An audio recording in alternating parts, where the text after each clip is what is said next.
নমস্কার বন্ধুরা, মনের মুকুর গল্প পাঠের আসরে আপনাদের সকলকে স্বাগত। আজ আমি যে গল্পটি পড়ে শোনাব সেটা একটি দারুণ মজার গল্প। গল্পটি লিখেছেন এ যুগের খ্যাতনামা সাহিত্যিক শীর্ষেন্দু মুখোপাধ্যায়, আর গল্পের নাম নফরগঞ্জের রাস্তা। ও মশাই, নফরগঞ্জে যাওয়া রাস্তাটা কোন দিকে বলতে পারেন? ও, নফরগঞ্জে যাবেন বুঝি? তার বেশি কথা কি, গেলেই হয়। বেশি দূরের রাস্তাও নয়, নফরগঞ্জে একরকম পৌঁছে গেছেন বলেই ধরে নিন না। যাক, বাঁচালেন মশাই। স্টেশন থেকে এই রোদ্দুরে মাইল 5 ঠ্যাঙাচ্ছি, 3 গাঁ পেরিয়ে এলুম, এখনো নফরগঞ্জের টিকিটিও দেখতে পাইনি। আহা, বড্ড হয়রান হয়ে পড়েছেন মনে হচ্ছে। তা কাজ করুন, এই দাওয়াতি বসে জিরিয়ে নিন কিছুক্ষণ। বেলা তো মোটে 12টা বাজে, চিন্তা কিছু নেই তেমন। তা না হয় বসছি। তা নফরগঞ্জ এখান থেকে কতটা দূরে সেটা বলতে পারেন? আহা, অত উতলা হচ্ছেন কেন? এই মানিকপুর গাঁকে তো অনেকে নফরগঞ্জের চৌকাঠ বলেই মনে করে। তা নফরগঞ্জে কার বাড়িতে যাবেন মশাই? সে বলতে গেলে অনেক কথাই বলতে হয়। গলাটাও শুকিয়ে এসছে কিনা, তা একটু জল পাওয়া যাবে? হ্যাঁ, বলেন কি, মানিকপুরে জল পাওয়া যাবে না মানে? মানিকপুরের জল যে অতি বিখ্যাত। এখানকার জলে কলেরা, সান্নিপাতিক, সন্ন্যাস রোগ, আমাশয়, বেরি সব সারে। এই যে নিন, এই ঘুটি ভরা জল ঢকঢক করে মেরে দিয়ে দেখেন দেখি 5 মিনিটের মধ্যে শরীরের বল ফিরে আসে কিনা। উফ, বাঁচালেন মশাই। তেষ্টায় বুকটা যেন কাঠ হয়ে আছে। তা কেমন বুঝলেন জলটা খেয়ে? হ্যাঁ, দিব্যি জল, হুবহু জলের মতোই। কিন্তু জলের মতো লাগলেও ও আসলে হলো জলের বাবা। একবার পেটে সেঁধ হলে আর উপায় নেই। লোহা খেলে লোহাও হজম হয়ে যাবে, আর রোগ বালায় সব পালায় পালায় করে পালাবে। হাতির বল এসে যাবে শরীরে, বুঝলেন মশাই? তাই হবে বোধ হয়। তা জল খেয়ে আমার বেশ ভালোই লাগছে। এবার তাহলে রাস্তাটা একটু দেখিয়ে দিলে আমি রওনা দিতে পারি। আহা, সে হবে এখন, নফরগঞ্জে তো আর পালিয়ে যাচ্ছে না। তা কার বাড়িতে যাবেন যেন? আচ্ছা, কুঞ্জবিহারী দাসমশাইয়ের নাম শোনা আছে কি? কুঞ্জবিহারী? তা কুঞ্জবিহারী কি আপনার কেউ হয় নাকি?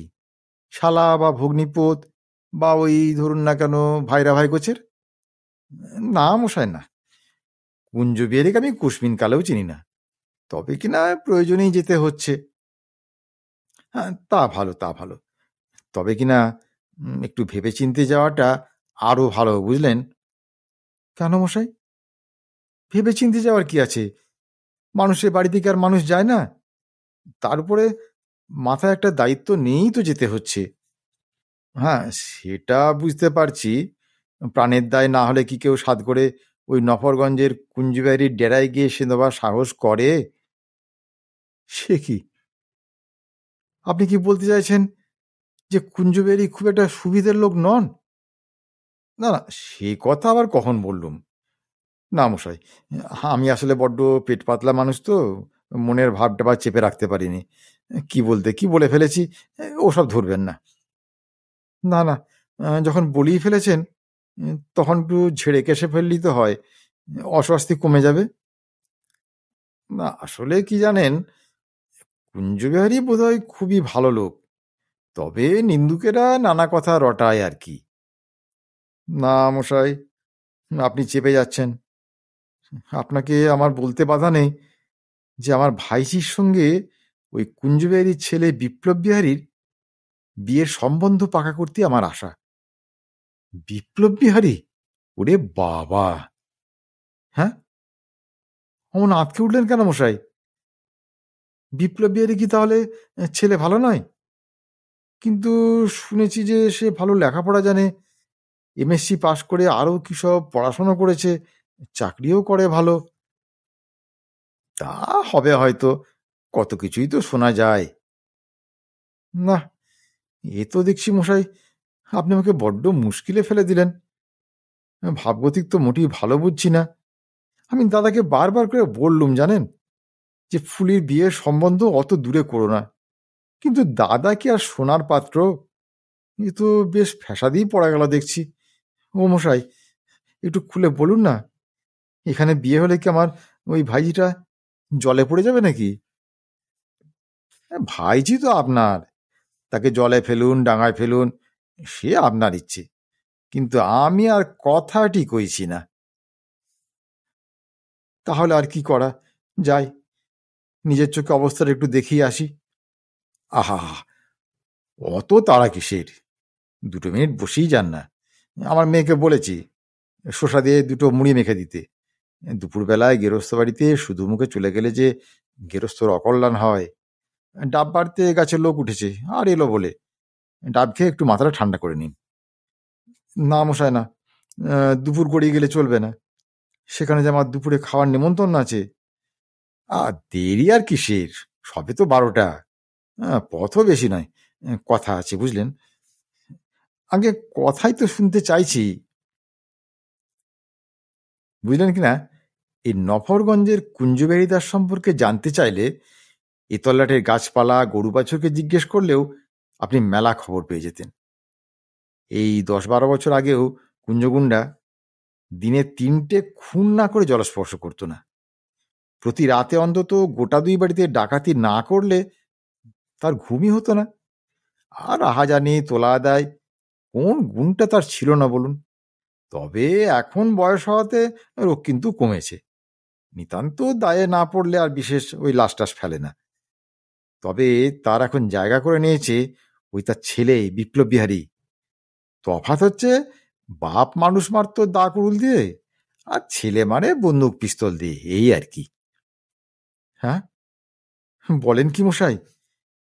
তবে দাদা যে বলল কুঞ্জবিহারী রীতিমতো ফোঁটাকাটা বৈষ্ণব, ভারী নিরীহ মানুষ, তার ছেলেটিও নাকি ভারী বিনয়ী আর খুবই ভব্যসভ্য। হাসালেন মশাই, হাসালেন।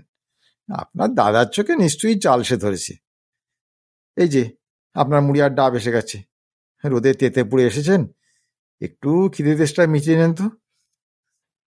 আরে, আর খিদে তেষ্টা মশাই, আপনার কথা শুনে তো আমার খিদে তেষ্টা মাথায় উঠে গেছে। আহা, তা বললে কি আর চলে? তা ভাইজি বিয়ে দেওয়ার জন্যে কি আর পাত্র জুটল না আপনার? সেইটাই তো ভাবছি, দাদার তো দেখছি কোনো কাণ্ডজ্ঞানই নেই।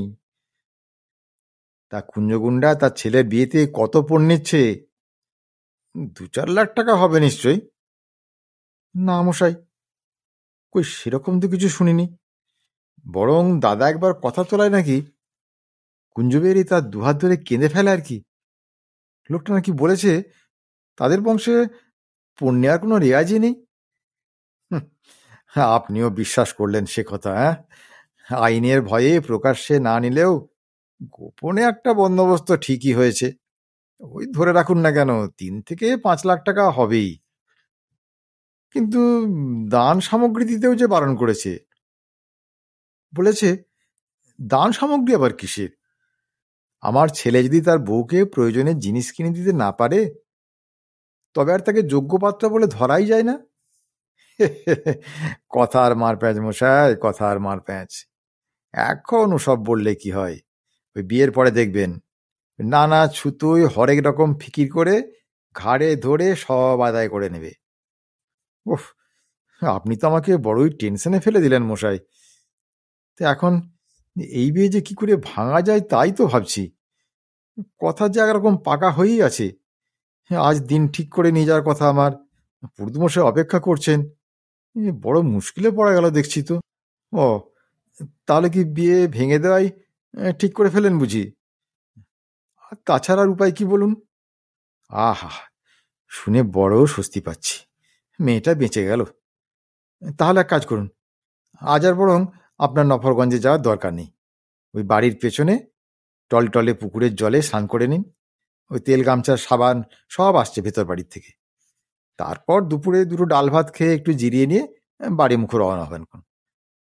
পাবদা মাছের ঝাল, সরপুঁটির সর্ষে ভাপা, রুই মাছের কালিয়া, ঝিঙে পোস্ত, সোনামুগের ডাল, মুড়িঘণ্ট, চাটনি, আরও একটু পায়েস হয়েছে। এতে হয়তো আপনার একটু কষ্টই হবে, তবু গরিবের বাড়িতে দুটো অন্নগ্রহণ না করলে আমি কিন্তু ছাড়ছি না মশাই। বাপরে, বলেন কি? এত দূর এসে যদি ফিরে যায়, তাহলে দাদা কি আমাকে আর আস্ত রাখবে? বিয়ে ভাঙতে হলে ওই কুঞ্জবাবুর মুখের উপরই কথাটা কয়ে আসতে হবে, বুঝলেন? তাতে প্রাণ গেলেও কিছু নয়। আর এই ভোজ খাওয়ার মতো মনের অবস্থা আমার এখন নেই। আমাকে এখনই তাহলে রওনা হতে হচ্ছে মশাই। বলছিলাম কি, উত্তেজিত না হয়ে আরেকটু বসুন। বলছিলাম কি, বিয়েটা একেবারে ভেঙে দেওয়ার আগে একটু অগ্রপশ্চাৎ ভাবাও তো দরকার। হুট করে ভেঙে দেওয়াটাকে আর ঠিক কাজ হবে বলুন না? বলেন কি মশাই, এর পরেও এই বিয়ে কেউ দেয়? সেটা অবশ্যই ঠিকই, তবে কিনা কুঞ্জবিহারী বা বিপ্লব বিহারীর বদনাম থাকলেও তাদের সংসারে কিন্তু অশান্তি বলে কিছু নেই। ওই কুঞ্জগুন্ডার বউ কুসুম তো ভারী লক্ষ্মীমন্ত মহিলা। পুজো পাঠ, ব্রাহ্মণ সেবা, দান ধ্যান, অন্যের বিপদে ঝাঁপিয়ে পড়ার মতো মেলা গুণ তার আছে। হ্যাঁ, এই যে বাঘের ঘরে ঘোগ, হ্যাঁ জি আজ্ঞে, বিয়ে হলে আপনার ভাইজি দুঃখে থাকবে না। কারণ বিপ্লব বিহারী বাইরে যেমনই হোক, আসলে ছেলে তেমন খারাপ নয়। সন্ধ্যা হলেও সে ফিজিক্সে এমএসসি ফার্স্ট ক্লাস পেয়েছিল, তারপর এমবিএ। স্বভাবও ভারী ভালো, ভারী বিনয়ী, ভারী ভদ্রলোক। সে কি মশাই, এই যে উল্টো গাইছেন! আহা, দেখুন, যার যা গুণ তা তো বলতেই হবে। আর এই কুঞ্জবিহারীও সন্নাগুন্ডা বটে, কিন্তু বৈষ্ণবও বটে। রোজ গেরিমাটি দিয়ে রসকলি কাটে, ভিখিরিদের খাওয়ায়, জীব সেবা করে, তার গুণও কিছু কম নেই। এ তো ফের উল্টো চাপ মশাই। না না, উল্টো চাপ নয় মশাই, মানুষের দোষের কথা শুধু বললেই তো আর হবে না, তার গুণের দিকটাও তো দেখা দরকার। তা কুঞ্জগুন্ডার আরো গুণ আছে নাকি? তার নেই। জীবনে কখনো এক পয়সা কাউকে ঠকাননি, জানেন? একটি কালো টাকাও তাঁর তহবিলে নেই। গরিব দুঃখীর জন্য প্রাণ দিয়ে করেন। গাঁয়ে চারখানা পুকুর কাটিয়েছেন, অনাথ আশ্রম খুলেছেন, স্বর্গত বাপের নামে অন্নসত্র দিয়েছেন, দুটো স্কুল তাঁর পয়সায় চলে। দান ধ্যানের লেখাজোখা নেই মশাই। তাহলে যে বলছিলেন লোক খুব খারাপ, খুনটুন করেন, আগে তাও করে থাকতে পারেন, তবে কিনা খুনগুলো প্রমাণ হয়নি, অন্তত পুলিশের কাছে কোথাও কোনো রেকর্ড নেই। ওই কেউ কেউ বলে আর কি। না মশাই, এই যে আমার মাথা ঘুরছে, এবার রওনা না হলেই তো নয়। আহা, ব্যস্ত হবেন না, ব্যস্ত হবেন না, কষ্ট করে আর যাওয়ার দরকার নেই। ওই স্বয়ং কুঞ্জবিহারী এসে ভেতর বাড়িতে বসে আছেন। হ্যাঁ, এসব আবার কি বলছেন? কুঞ্জবিহারী এখানে এসে বসে আছেন, এর মানে কি? আগে ব্যাপারটা একটু গোলমেলে আর কি। কিরকম? হ্যাঁ, আসলে এই গাঁয়ের নাম মানিকপুর নয়। তাহলে? আসলে আপনি আতাগঞ্জ পেরিয়ে ডানহাতি রাস্তা ধরে ফেলায় একটু ঘুরপথে ঝালাপুর হয়ে সোজা নফরগঞ্জে এসে পড়েছেন। যে সোজা মানিকপুর হয়ে এলে রাস্তা 2 মাইল কম পড়তো। ও, তাহলে এ বাড়ি? আগে এটাই তো কুঞ্জবিহারী দাসের বাড়ি। আমি হলুম গিয়ে তাঁর ভাইরা ভাই নবকুমার হাজরা। ও, তাই বলুন। আজকের গল্প তাহলে এখানেই শেষ করছি। বন্ধুরা, যদি গল্পটি আপনাদের ভালো লাগে তাহলে অবশ্যই একটি লাইক দেবেন ও ভিডিওটি শেয়ার করবেন। আর মনের মুকুর চ্যানেলটি সাবস্ক্রাইব করে আমাকে আরও অনুপ্রাণিত করবেন। আর গল্পটি কেমন লাগলো তা কমেন্ট করে জানাতে যেন ভুলবেন না। নমস্কার।